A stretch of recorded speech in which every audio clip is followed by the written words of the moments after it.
Marami pong mga fans ang nagtatanong at mga netizen kung bakit nga ba nasa Cebu ang SB19. So nagkagulatan ata ang mga 18 dahil wala talaga silang idea. There's no announcement even though sa kanilang 1C or kahit ang SB19. So say nga nila may event nga sila, bakit kaya di sila nag-a-announce? So Xiaomi Philippines, ba't naman kasi di daw ina-announce? Ang say ng isa, private lang po kasi ata, baka daw kasi dumugin, hahaha, grabe yung guard nila, ang lalaki ng katawan. Well, for sure, may mga reporters po na invited, and I think dahil nga Xiaomi ito, so ang dahilan po ng kanilang pagpunta sa Cebu ay para po sa promotion ng nasabi nga pong kanila nga pong ini-endorso and bilang sila rin po ang ambassador ng Xiaomi Philippines.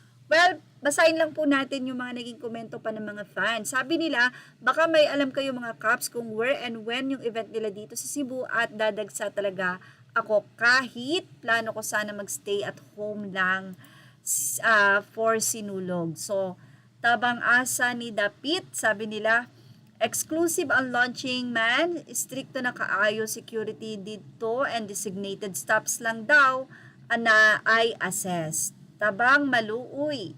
As of now, Caps, one day ra sila diri karon sa Cebu, exclusive ra daw ang venue.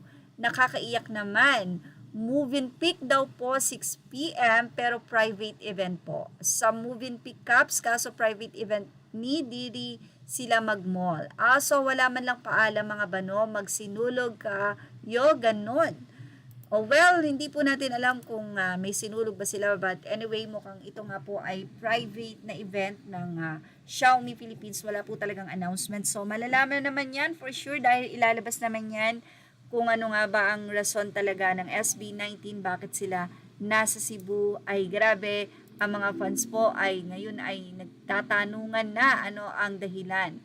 Magpe-perform dan hi abilana panguhit ha kay bahalag daghan tawo mulili jud ko. So mga Cebuano, no, mga 18 Cebu po ang mga nagko-comment. Walang place kasi parang exclusive event lang kat yung pupuntahan nila. Wala si Taytay ata nasa Japan.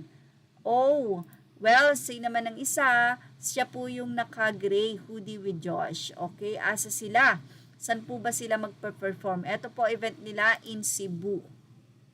Narito po at ibinahagi po ng isang fan sa comment section ang nasabing event po na ito ng SB19 sa Cebu. Xiaomi names SB19 as officials ambassadors of Redmi Note 15 series in PHL.